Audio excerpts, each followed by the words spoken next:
पाकिस्तान और सऊदी अरब ने डील की थी, मिलिट्री डील, डिफेंस डील। अब मोहम्मद बिन सलमान और पाकिस्तान ने इसके अंदर के जो पुर्जे खोले हैं कि डील के अंदर क्या क्या है। पाकिस्तान और सऊदी अरब एक हो गए हैं। हम तो सोच रहे थे कि भाई लड़ाई दंगे में साथ देंगे एक दूसरे का, ना ना ना ना, अब ये रोजाना वाला साथ हो गया है। 25,000 पाकिस्तान की फौज सऊदी अरब में तैनात होगी।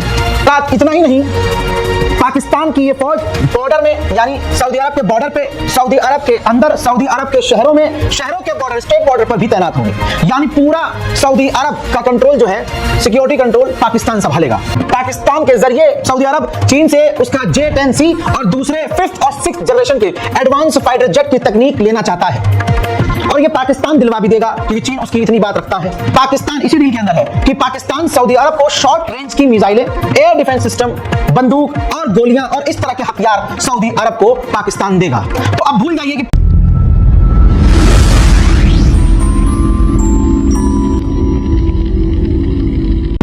मोहतरम हजरात, बड़ा अपडेट पाकिस्तान और सऊदी अरब के बीच का है।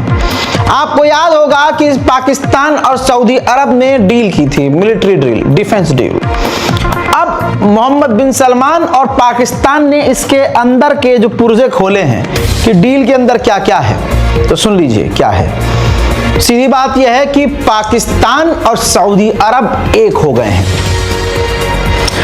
हम तो सोच रहे थे कि भाई लड़ाई दंगे में साथ देंगे एक दूसरे का, ना ना ना ना, अब ये रोजाना वाला साथ हो गया है।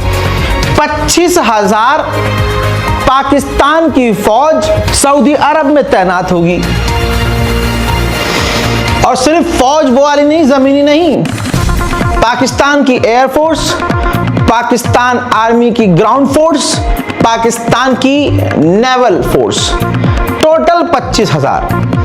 3 स्टार वाले जनरल कमांडर 4 से 5 पाकिस्तान में होंगे, और पाकिस्तान की फौज का वो टुकड़ा जिसमें 3-4 ब्रिगेड कहा जा रहा है, वो टुकड़ा जो सबसे एडवांस होगा वो सऊदी अरब में तैनात होगा, सऊदी अरब की रक्षा और सुरक्षा के लिए।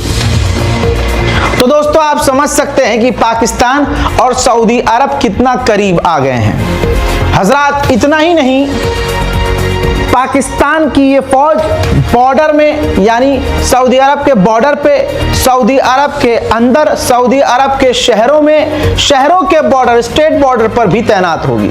यानी पूरा सऊदी अरब का कंट्रोल जो है, सिक्योरिटी कंट्रोल पाकिस्तान संभालेगा। ये पाकिस्तान के इतिहास के लिए सबसे बड़ी बात और भारत के लिए सबसे बड़ा झटका है। दोस्तों इतना ही नहीं, पाकिस्तान से जुड़कर, पाकिस्तान के जरिए सऊदी अरब चीन से उसका J-10C और दूसरे 5th और 6th जनरेशन के एडवांस फाइटर जेट की तकनीक लेना चाहता है, और ये पाकिस्तान दिलवा भी देगा क्योंकि चीन उसकी इतनी बात रखता है। इधर सिर्फ यही नहीं, सऊदी अरब तालिबान और भारत से पाकिस्तान की दोस्ती करवाएगा। ये जिम्मेदारी सऊदी अरब की है। लेकिन ये बहुत बड़ी बात है कि पाकिस्तान सेना भी देगा सऊदी अरब को। पाकिस्तान की जो फौज सऊदी अरब में तैनात होगी उनको अच्छी खासी कीमत भी मिलेगी। 1,40,000 रुपए इंडियन के हिसाब से बता रहा हूं, 1,40,000 रुपये पाकिस्तान के हर फौजी को पैसा देगा सऊदी अरब, और हाई क्वालिटी उनकी लाइफ स्टाइल होगी, बेहतरीन। तो उन पाकिस्तानी फौजियों की बल्ले बल्ले होगी जो सऊदी अरब के लिए लड़ेंगे। यही नहीं, पाकिस्तान इसी डील के अंदर है कि पाकिस्तान सऊदी अरब को शॉर्ट रेंज की मिसाइलें, एयर डिफेंस सिस्टम, बंदूक और गोलियां और इस तरह के हथियार सऊदी अरब को पाकिस्तान देगा। तो अब भूल जाइए कि पाकिस्तान और सऊदी अरब के बीच टकराव होगा, क्योंकि इन्होंने लंबी दोस्ती के लिए हाथ मिला लिया है। ये भारत के लिए बात अच्छी नहीं है। सबसे बड़ी बात तब आई, पाकिस्तान शुरू से कह रहा है कि हम मुस्लिम नेटो बना रहे हैं, नेटो, मुस्लिम नेटो, जिसमें मुस्लिम देश आ सकते हैं। पाकिस्तान ने दिमाग ये नहीं लगाया कि वो कहे अरब नेटो, पाकिस्तान ने कहा कि मुस्लिम नेटो देश बना रहे हैं। अब कमाल की बात यह है कि हमारा समय खराब चल रहा है या पाकिस्तान की सरकार का अच्छा समय चल रहा है, यह आप डिसाइड कीजिए, वरना गोबरखोर तो कहते ही रहते हैं फलाना है तो मुमकिन है।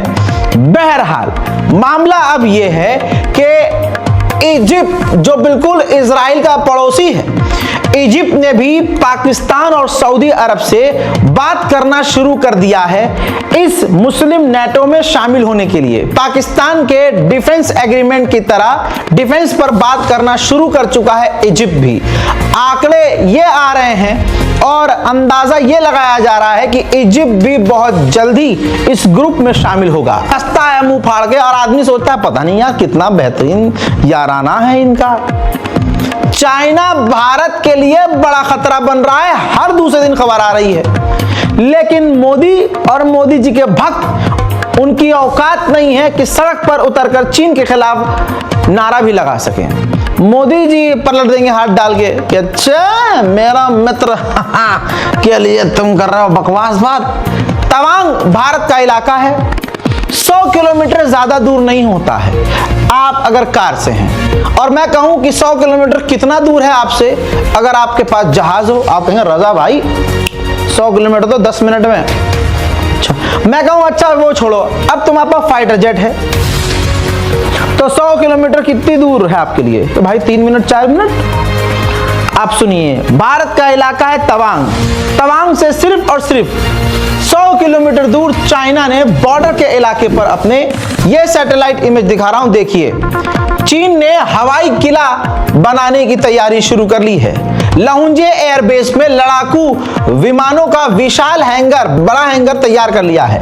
भाई तैयारी नहीं की है बनाने की, चाइना ने बना लिया है तवांग से सिर्फ 100 किलोमीटर दूर, जहां पर 36 मजबूत नए शेल्टर बना लिए, बड़े फाइटर जेट उतारने की एयर पट्टी बना ली चीन ने, भारत से सिर्फ 100 किलोमीटर दूर।